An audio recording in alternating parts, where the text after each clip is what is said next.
Baruch Hashem, we're on day 15 of our daily study of the Rambam Sefer HaMitzvos.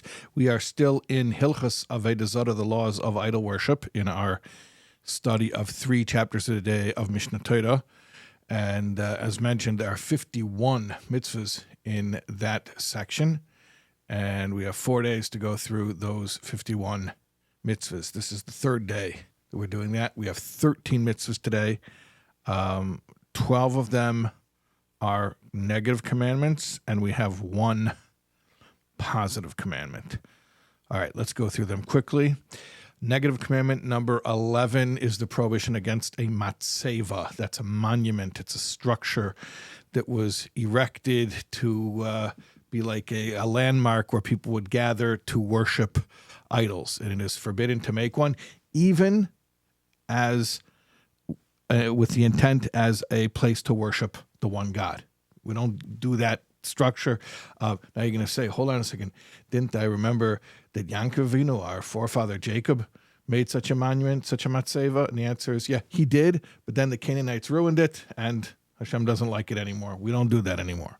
Okay, haven't done it in thousands of years. We don't do it. Okay, that's negative commandment 11. Negative commandment number 12. The prohibition of stones that are placed on the ground for kneeling, for prostrating upon. That's an idolatrous practice. So we don't have those stones. We don't kneel. We don't bow on stones. You may notice, where's the modern application of this? We don't bow very often in our daily prayers, but on the high holidays, Rosh Hashanah and Yom Kippur, we do bow during Aleinu and also during the Aveda on Yom Kippur.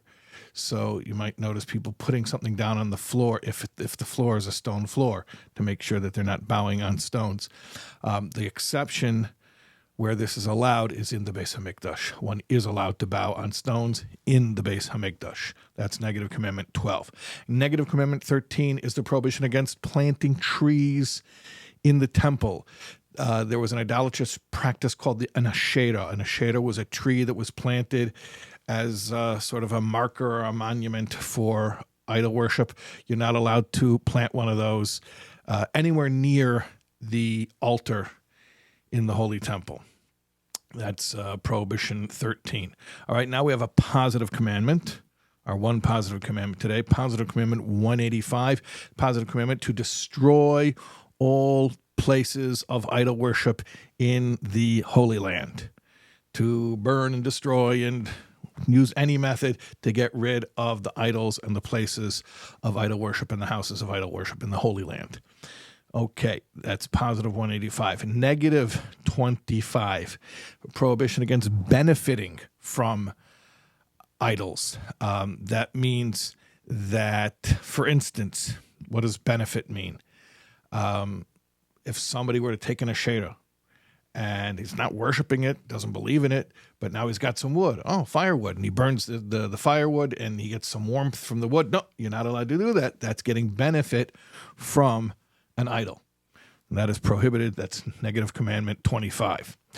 Then we have negative commandment 22, which is benefiting from the silver and gold coating, the decorative coating of idols. It's a separate mitzvah. You're going to say, well, why is it a separate mitzvah? What's distinct about that? Well, I'll give you an example. And this you would know if you're studying Mishnah Torah, because it explains it over there, that, for instance, there could be a case where the idol worshipers are worshiping something that can't become prohibited. For instance, they worship a mountain. So their worshiping a mountain doesn't make the mountain prohibited to us to get benefit from it. However, let's say they put ornaments on the mountain, gold coating or something on a piece of the mountain, on a rock or whatever. So that coating becomes prohibited to derive any benefit from that. And that you would find in Mishnah Torah in Hilchos Avodah Zarah, Perek Ches, Halacha Zayin, chapter 8. Law number 7. Okay, negative commandment number 48, not to make treaties with the 7 Canaanite nations. They were extremely corrupt, and they had to be driven out of the land. We're not to make treaties with them. Now, you might ask a smart question. Sure, a very smart question you might ask is, I remember before we even started the mitzvahs, we did the introduction and we learned those 14 rules that the Rambam uses to determine which statements in Torah are actually bona fide 613 commandments, biblical commandments. And one of his 14 rules was anything that was that was historically, it had its context, but it's not eternal. So I think that was principle number 3, if I remember correctly. So not allowing the 7 Canaanite nations to dwell in the land. Who are the 7 Canaanite nations today? They don't exist. Tell me who they are. So it sounds like an anachronism. Sounds like it doesn't exist today. So here's the explanation. It's true, we don't have these nations today, but the obligation itself is eternal. So if they were to exist and we knew who they were, then the mitzvah would apply to them. I hope that distinction makes sense. Okay, negative commandment number 50. I'm going to translate this as be enamored with idolatry. The word in the verse is v'lei sichonem. Lei sichonem is often translated as don't be gracious to them, but it really means don't be enamored with them. Don't be impressed with them. Don't say, for instance, this is the example the sages give, look how handsome that idol worshiper is. We're not supposed to be impressed with them. Okay, that's negative commandment number 50. Negative commandment number 51 is to not allow the idol worshipers to reside in the Holy Land. Now, you should know that at the time when this mitzvah would actually be applicable, there was a way that non-Jews could live in the land, provided they were not idol worshipers. You see, it's not just there's Jews and then there's idol worshipers. There's something called a ger toshav, a resident alien, and that's a person who is not Jewish, doesn't have to become Jewish. He keeps the 7 laws that are binding for all descendants of Noah, and which includes renouncing idols, and he can dwell in the land. But an idol worshiper, no, they cannot not dwell in the Holy Land. That's negative commandment 51. Negative commandment 30. And this is not to follow in the practices of idol worshipers. And we're not speaking about their idolatrous practices. That's already covered. But we're talking about other practices that they have that are unique to them, that aren't directly related to idol worship, but because those practices are related to the way of life of idol worshipers, so we don't emulate their styles and their mode of dress and their haircuts. That's all included in negative commandment 30.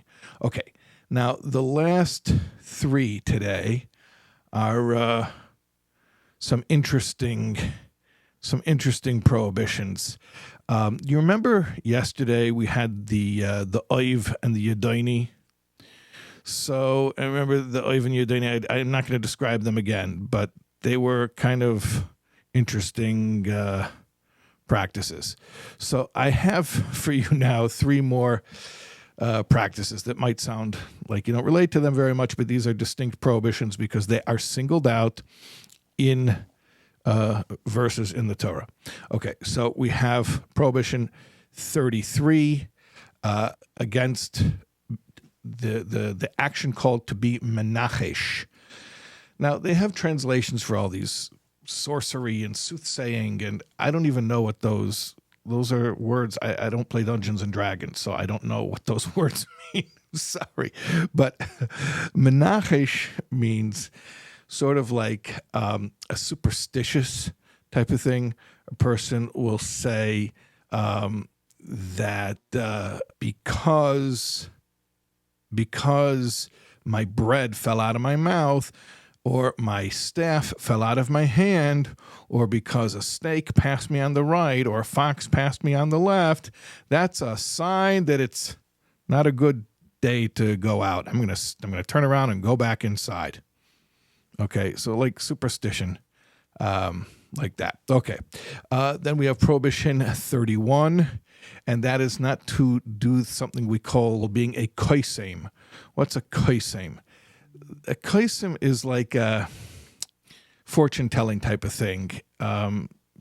They go into a trance and they do different things. The Rambam says that he actually saw some people like this in Spain, where they do different rituals to like go into a deep state of a trance, and then they predict stuff. They tell you, I guess, like fortune-telling type of stuff about whether you're going to be successful with this or with that. And they do different rituals to like go into that state. He says, like they throw a stick on the ground, or they scream weird screaming, or they throw stones on a piece of leather, and then they stare at it for a long time, like reading the tea leaves, so to speak. So that's called being a koisem. That's a specific prohibition. Then we have, finally, the prohibition to be a ma'ainain. That's from the word aina, which means units of time. Those are people who predict based on auspicious dates, often with astrological significance.